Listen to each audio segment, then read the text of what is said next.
अस्सलाम वालेकुम दोस्तों, आप देख रहे हैं रिलायबल वर्ल्ड और मैं हूं अंसर सियाल। दोस्तों, ईरान और इसराइल जो है वो जंग के दहाने पे पहुंच चुके हैं और जंग जो है वो किसी भी वक्त स्टार्ट हो सकती है। इसराइल किसी भी वक्त जो है एयर स्ट्राइक कर सकता है और ये मैं हवा में नहीं छोड़ रहा, इसका मैं प्रॉपर आपको एविडेंस देने जा रहा हूं। पूरी दुनिया का मीडिया इसको रिपोर्ट कर रहा है और चीख चीख कर बता रहा है कि ये खित्ता जो है एक और जंग के दहाने पे पहुंच चुका है। आज इसी सारे मामले का हम जायजा लेंगे और ये भी देखेंगे कि पॉसिबली ईरान के पास जो है कौन से रास्ते होंगे इससे बचने के लिए, या फिर अगर इसराइल जो है हमला करता है तो इसके रिस्पॉन्स के लिए ईरान के पास क्या रास्ते हैं, कौन से ऐसे वीक पॉइंट है इसराइल के जिनसे ईरान भी फायदा उठा सकता है। लेकिन उससे पहले दोस्तों, आप दोस्तों से रिक्वेस्ट है कि अगर आप इन चीजों में दुनिया के मामलात हों या पाकिस्तान की डोमेस्टिक पॉलिटिक्स हो, इसमें दिलचस्पी रखते हैं तो आप हमारे चैनल को सब्सक्राइब कर सकते हैं। मामला कुछ यूं है दोस्तों कि आज ही इसराइल के बिनी गैट्स ने एक इसी तरह के, अगर मैं प्रोनाउंस सही कर रहा हूं तो इसी तरह का नाम है बिनी गैट्स, जो कि उनके डिफेंस मिनिस्टर हैं, उन्होंने बयान दिया है कि इसराइल की जो आर्मी है, इसराइल की जो फौज है वो तैयार है ईरान के ऊपर एयर स्ट्राइक करने के लिए और वो किसी भी वक्त कर सकती है। अब इसको बाद में काफी सारे मीडिया ने जो है रिपोर्ट किया है। इसमें टाइम्स ऑफ इसराइल है, हेरेट्स है, इसके अलावा अल जजीरा है और कुछ ही दिन पहले अभी ब्लूमबर्ग ने भी इसको रिपोर्ट किया था और भी 3-4 ऐसे मीडिया ग्रुप्स हैं जिन्होंने रिपोर्ट्स किया था, रिपोर्ट्स दी थी कि आने वाले दिनों में हो सकता है कि ईरान और इसराइल जो है एक दूसरे से इंगेज हों और एक मे बी छोटे लेवल की जंग हो या बड़े लेवल की जंग हो। लेकिन आज जो बयान आया है इसके बाद एक चीज वाज़ेह हो गई है और इस चीज को जो है हकायक और सच्चाई के रूप में देखा जा रहा है कि जंग जो है वो किसी भी वक्त छिड़ सकती है। अब इसका जो वजूहात हैं वो क्या हैं, या ये नौबत क्यों आई, तो वो यूं हुआ है दोस्तों कि कुछ अरसा पहले, आज से 3-4 महीने पहले एक वाकया हुआ है और अभी रिसेंटली एक हफ्ता पहले, 1-1.5 हफ्ता पहले एक वाकया हुआ है।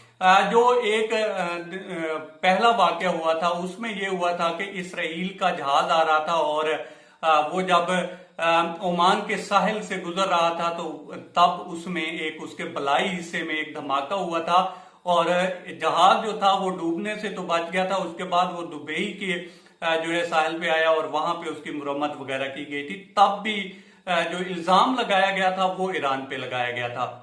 मतलब कि एक बड़े अरसे से जो है इसराइल एक प्लानिंग कर रहा है और बहाने ढूंढ रहा है। उसके बाद अभी फिर एक कहते हैं कि एक फिर बहरी जहाज के ऊपर जो कि आयल लेकर आ रहा था, तो उसके ऊपर फिर हमला हुआ है और वो भी ओमान के सरहद के करीब हुआ है। अब वहां पे उसके ऊपर ड्रोन हमला हुआ है, कुछ ड्रोन रॉकेट गिरे, तो इसराइल ने इसका इल्जाम भी जो है ईरान के साथ डाला है। और इसके अलावा सिर्फ इसराइल ही नहीं है, इसके पीछे जो थे वो अमेरिका भी थे और बरतानिया भी थे। उन्होंने भी अभी इन्वेस्टिगेशन स्टार्ट ही नहीं हुई थी कि उन्होंने कहा था कि इसके पीछे जो है ईरान है और ईरान को जो है इसके रिजल्ट भुगतना पड़ेंगे।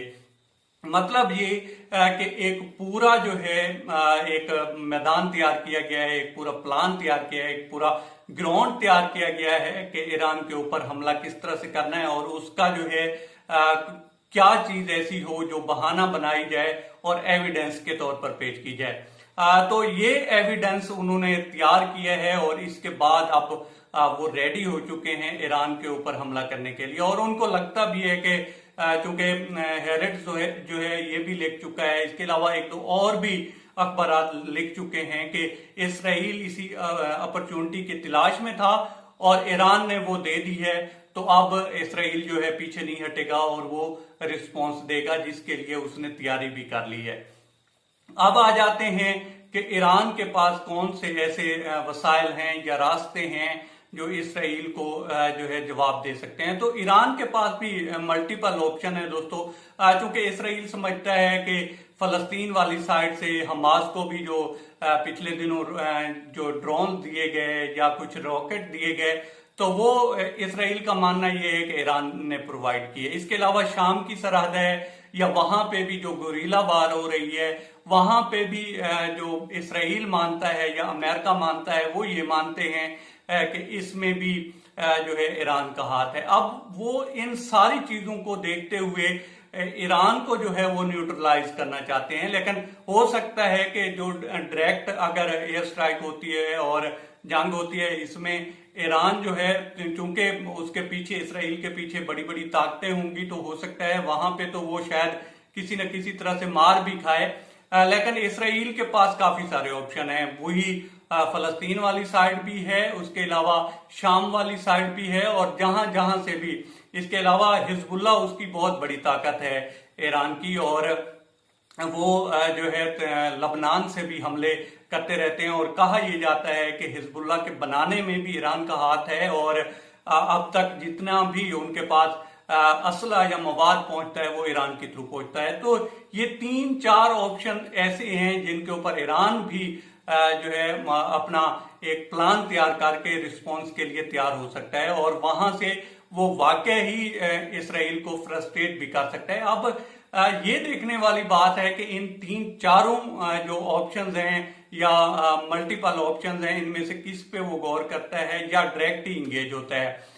ये अब वक्त आएगा तो देखा जाएगा। लेकिन एक बात तो तय है दोस्तों कि इस खित्ते के ऊपर जंग के जो खतरात हैं वो मंडला रहे हैं, और जंग किसी भी वक्त जो है स्टार्ट हो सकती है। इससे अवॉइड करने के लिए कुछ कुव्वतें अगर जो है एक्टिव हों तो तब इसे अवॉइड किया जा सकता है, अदरवाइज लगता नहीं है। लगता यही है कि दुनिया की जो बड़ी ताकतें हैं, ईरान को इस वक्त, क्योंकि पीछे उन्होंने पाबंदियां लगाई और उनको अब लगता है कि ईरान इस काबिल नहीं है कि वो उनको रिस्पॉन्स करेगा, अब वो हमले के लिए तैयार हो चुके हैं।